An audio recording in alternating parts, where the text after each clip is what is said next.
Congratulations! This is our last episode of our section on evolution and genetics, which puts us at the halfway mark of Crash Course Biology. So far, we've learned about DNA, genetics, natural selection, how cells multiply, population, speciation, replication, respiration, and photosynthesis. I'm so proud of you. But I couldn't let this section in without discussing the discussion that everybody can't help but discuss these days: evolution. It's a thing. It's not a debate. Evolution is what makes life possible. It allows organisms to adapt to the environment as it changes. It's responsible for the enormous diversity and complexity of life on Earth, which not only provides organisms with sources of food and some healthy competition, it also gives us some truly awesome stuff to marvel at. And even though evolution makes living things different from one another, it also shows us how we're all the same. All of life. Every single thing that's alive on the Earth today can claim the same shared heritage, having descended from the very first microorganism when life originated on this planet 3.8 billion years ago. There are people who will say that this is all random. It's not, and that this clumsy process could not be possible for the majestic beauty of our world. To them, I say, well, at least we agree that our world is beautiful, but well, you're probably not going to enjoy the rest of this video. To me, there are two sorts of people in the world: those that are excited about the power and beauty and simplicity of the process of evolution, and those who don't understand it. And somehow, I live in a country where only 40% of the population believes that evolution is a thing. The only possible reason for that I can accept is that they just don't understand it. It's time to get real, people.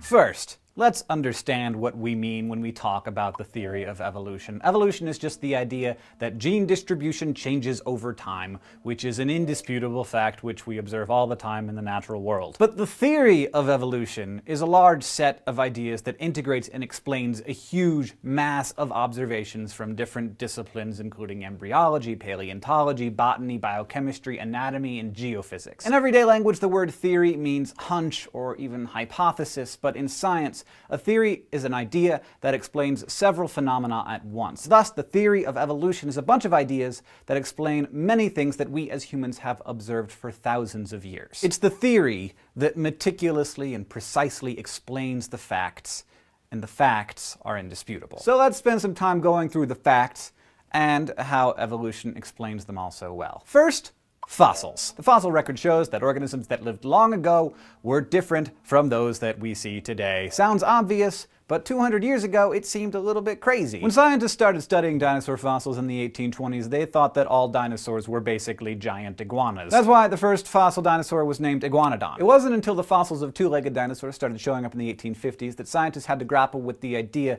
that organisms of the past were somewhat similar to ones today, like dinosaurs were to reptiles, but many of them took on a diversity that's barely recognizable to us. And all those ancient, not really iguanas were all extinct, either dying out completely or evolving into organisms that survive today, like birds. Fossils make it clear that only evolution can explain the origin of these new kinds of organisms. For instance, fossils taught us that whales used to walk. Whales are cetaceans, a group of mammals that includes porpoises and dolphins, and biologists long suspected that whales descended from land mammals. Partly because some modern whales still have the vestigial remnants of a pelvis and hind limb bones. But it wasn't until recently, the 1990s and 2000s, that the pieces really came together. First, paleontologists discovered fossils of Dorodons, cetaceans that had different skulls from modern whales but still had the same vestigial leg bones. Then they found even older fossil remains from another cetacean that actually had hind legs and a pelvis. But the pelvis wasn't fused to the backbone like ours is, so it did swim like a whale. But more importantly, it still had ankle bones, and they were ankle bones that are unique to the order that includes bison, pigs, hippos, and deer. So by following these clues left behind in fossilized bones, paleontologists were able to track the origin of whales back to the same origin as bison and pigs. This leads us to another series of facts that evolution explains, not how animals are different, but how they are incredibly similar. Last week we talked about Carl Linnaeus and how he classified organisms by their structural similarities.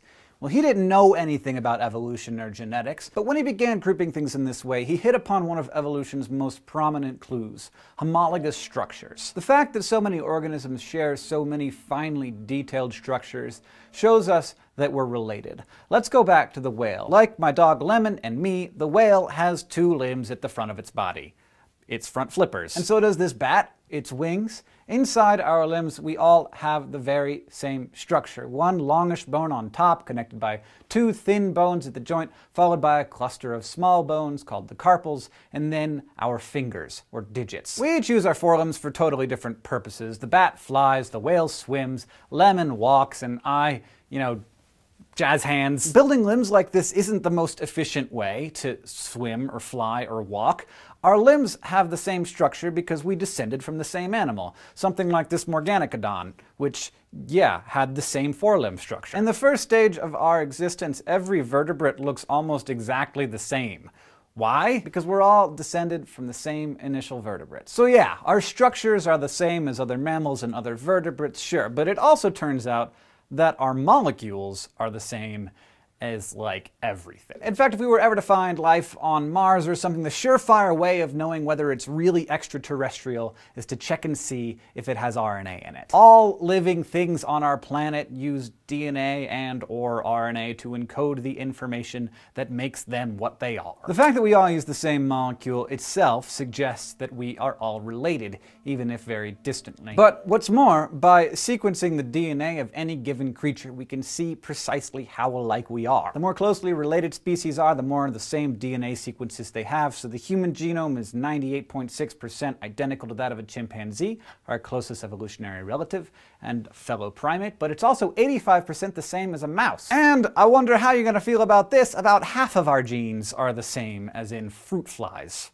which are animals, at least. So just as your DNA proves that you descended from your parents, your DNA also shows that you descended from other organisms, and ultimately from that one prokaryotic microorganism 3.8 billion years ago that is the grandparent of us all. Now, when it comes to species that are very similar to each other, like, say, marsupials, their distribution around the world, or their biogeography, is also explained extraordinarily well by the theory of evolution. Animals that are the most similar and are the most closely related tend to be found in the same regions, because evolutionary change is driven in part by geographical change. As we talked about in our speciation episode, when organisms become isolated by physical barriers like oceans or mountains, they take their own evolutionary courses. But in the timescale that we're talking about, the geographical barriers are much older, and are often even the result of continental drift. So marsupials, you know about marsupials, they can be found in many places, but they aren't evenly distributed around the world. By far the highest concentration of them is in Australia. Even the majority of mammal fossils in Australia are marsupials. So why is Australia rife with kangaroos, koalas, and wombats,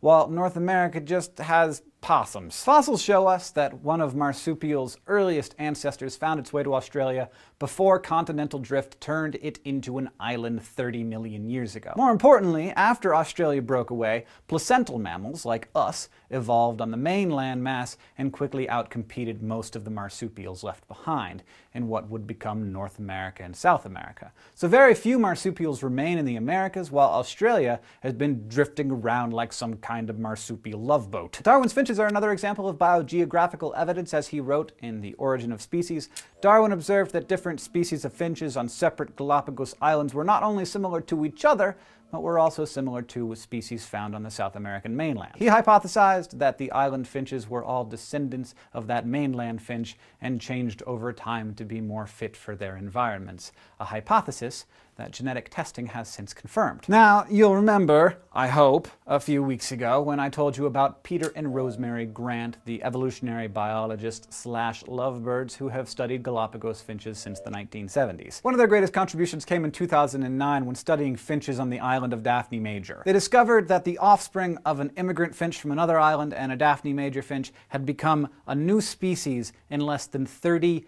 years. This is just the latest example of our fourth body of evolutionary evidence: direct observation of evolution. Fact is, we have seen evolution take place in our own lifetimes. One of the fastest and most common changes we observe is the growing resistance to drugs and other chemicals. In 1959, a study of mosquitoes in a village in India found that DDT killed 95% of mosquitoes on the first application. Those that survived reproduced and passed on their genetic resistance to the insecticide. Within a year, DDT was killing only 49% of mosquitoes, and it continued to drop.